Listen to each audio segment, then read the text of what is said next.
Bienvenue dans ce podcast consacré à l'évolution du système de retraite en France et aux solutions assurantielles.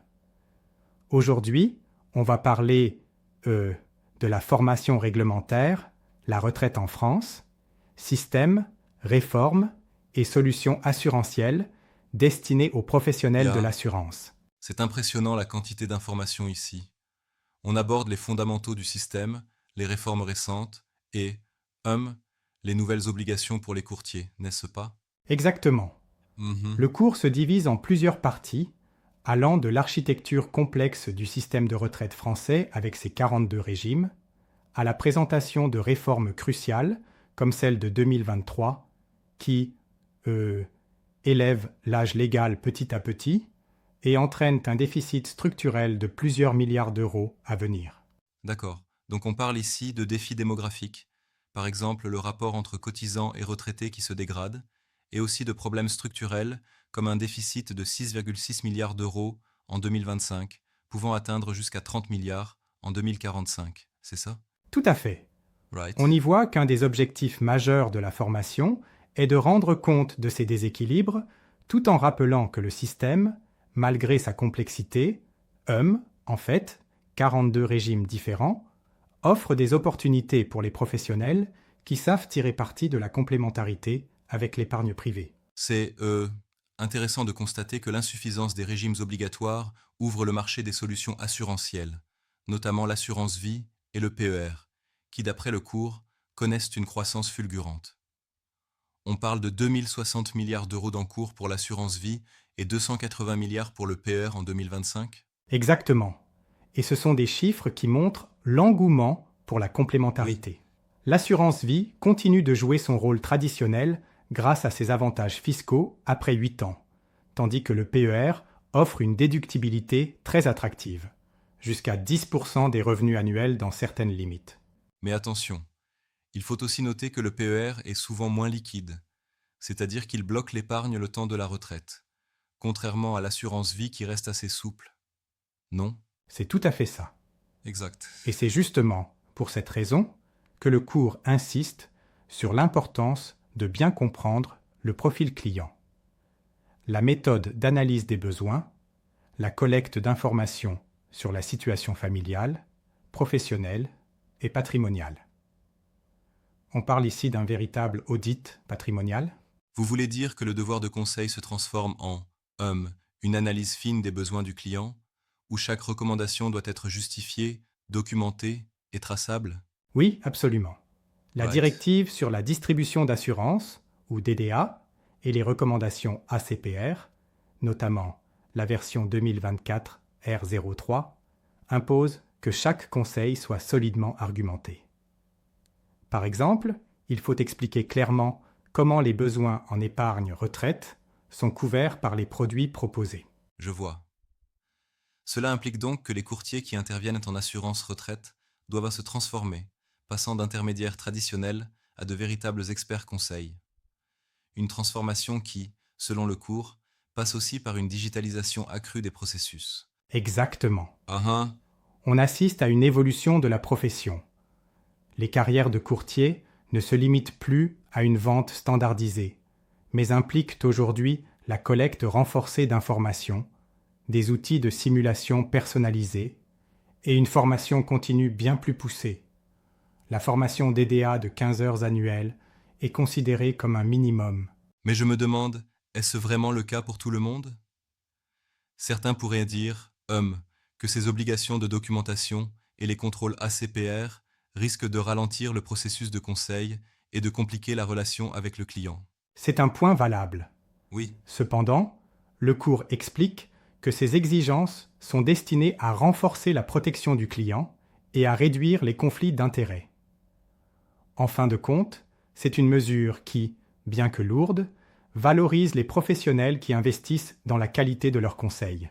donc, en somme, l'environnement réglementaire actuel, entre la DDA, les recommandations ACPR et des obligations comme la formation continue, redéfinit non seulement le rôle du courtier, mais crée aussi de réelles opportunités commerciales. Exactement. Right. Par exemple, le marché du PER est en pleine explosion avec une croissance de 35% des cotisations. Pour les courtiers, c'est une occasion en or de proposer des optimisations fiscales immédiates. Un client peut déduire ses versements de son revenu imposable, ce qui est particulièrement intéressant pour les contribuables à revenus moyens ou élevés. À cela s'ajoutent aussi les opportunités dans l'assurance vie. Même si elle conserve sa flexibilité, il faut savoir expliquer aux clients comment, par exemple, l'abattement fiscal sur les rachats partiels après 8 ans de détention peut être optimisé. Oui, et pour ne rien oublier, le cours insiste aussi sur les aspects de transmission de patrimoine. On y trouve des mécanismes très intéressants pour préparer la transmission, comme l'abattement de 152 500 € par bénéficiaire pour les primes versées avant 70 ans dans un contrat d'assurance vie. C'est impressionnant, non? Le niveau d'expertise attendu est très élevé. Les professionnels doivent aussi maîtriser des outils digitaux sophistiqués pour la gestion et la traçabilité des conseils. C'est vraiment une transformation numérique du métier. Absolument. Ah La digitalisation permet de collecter et de stocker toutes les données relatives aux clients, de réaliser des simulations en temps réel et même d'utiliser l'intelligence artificielle pour personnaliser les conseils. Cela renforce la relation de confiance et permet aux courtiers d'accompagner leurs clients tout au long de leur carrière, même après la souscription. En parlant d'accompagnement, le cours évoque aussi l'importance de la formation continue, notamment dans le contexte des réformes récentes. On voit que les courtiers doivent investir dans des formations spécialisées, au-delà des 15 heures minimales imposées. Exactement. Les formations complémentaires en fiscalité patrimoniale, gestion de patrimoine et même en réglementation européenne ESG deviennent incontournables pour rester compétitifs et pertinents. Cela leur permet de mieux conseiller les entreprises, notamment les TPE-PME, qui commencent à offrir des dispositifs d'épargne retraite à leurs salariés. C'est un segment en forte croissance. Le cours mentionne que seuls 25% des TPE-PME proposent actuellement des dispositifs d'épargne retraite. Donc, pour des courtiers spécialisés, il y a un potentiel énorme à exploiter auprès de ces entreprises. Absolument.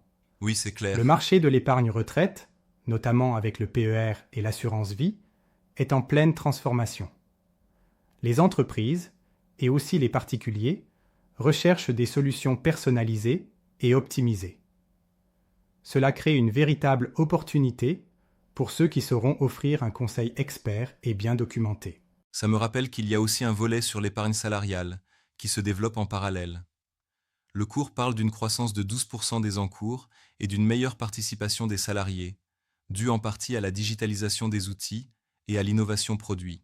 Oui, et cette partie est également très importante, car l'épargne salariale permet aux entreprises d'offrir des dispositifs intégrés de prévoyance et de retraite. On voit ainsi que la transformation touche à la fois les particuliers et le monde de l'entreprise. Une question qui se pose souvent est: comment ces changements affecteront-ils le modèle économique des courtiers? Certains pourraient dire que la hausse de la réglementation et des coûts de mise en conformité pourraient limiter leurs marges. C'est un débat intéressant. Exact. Certes, les investissements en digitalisation, formation et mise en conformité sont conséquents, mais ils permettent également aux courtiers d'évoluer vers un modèle de conseil rémunéré séparément des commissions traditionnelles. En d'autres termes, la qualité du conseil devient la valeur ajoutée, et les clients sont prêts à payer pour une expertise de haut niveau. Je vois. Donc, au final, ceux qui s'adaptent, en investissant dans la formation, la digitalisation et en se spécialisant, auront un avantage concurrentiel certain. Tandis que les petits courtiers généralistes risquent de voir leur activité se contracter. Exactement. Oui, La transformation du métier passe par cette montée en gamme, une spécialisation sectorielle et une révision des modes de rémunération. Pour les courtiers, il ne s'agit plus simplement de vendre des produits, mais de fournir un véritable service de conseil personnalisé avec, un audit complet de la situation patrimoniale. c'est très intéressant, et cela met en avant l'idée que l'avenir est à l'expertise.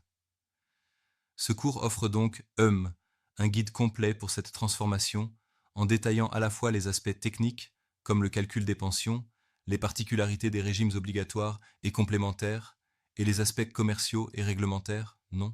Tout à fait. Exact. Le cours est extrêmement complet. Il couvre les aspects techniques du système de retraite, les réformes structurelles, les dispositifs d'épargne comme l'assurance vie et le PER, et les évolutions de la réglementation démocratisée par la DDA et les recommandations ACPR. C'est une bible pour les professionnels du secteur. Et qu'en est-il des perspectives à long terme?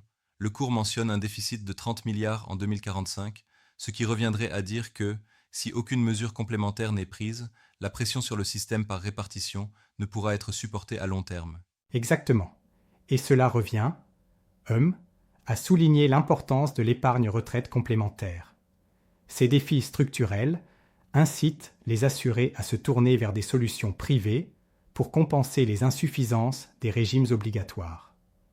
C'est là que la valeur du conseil expert devient une arme commerciale majeure pour les courtiers. En somme, on peut dire que la réforme des retraites de 2023, les recommandations renforcées de l'ACPR et l'explosion du marché du PER et de l'assurance vie transforment radicalement le métier de courtier en assurance. Et qu'en investissant dans la formation et la digitalisation, ces professionnels peuvent non seulement se conformer aux nouvelles exigences, mais aussi exploiter de vastes opportunités commerciales. C'est exactement ça. Oui, Pour conclure, cette nouvelle ère, marquée par des défis réglementaires, mais aussi par des opportunités de croissance et de spécialisation, offre aux courtiers visionnaires la possibilité de se positionner en tant que conseiller expert sur un marché en pleine mutation. merci. C'était une discussion très enrichissante qui met en lumière à la fois la complexité du système de retraite français et les transformations profondes du rôle de courtier en assurance. Un grand merci pour ces explications détaillées. Merci à toi et merci aux auditeurs de nous avoir suivis. Nous espérons que cette discussion vous aura permis de mieux comprendre ces enjeux majeurs et de saisir les nombreuses opportunités qu'ils représentent. À la prochaine.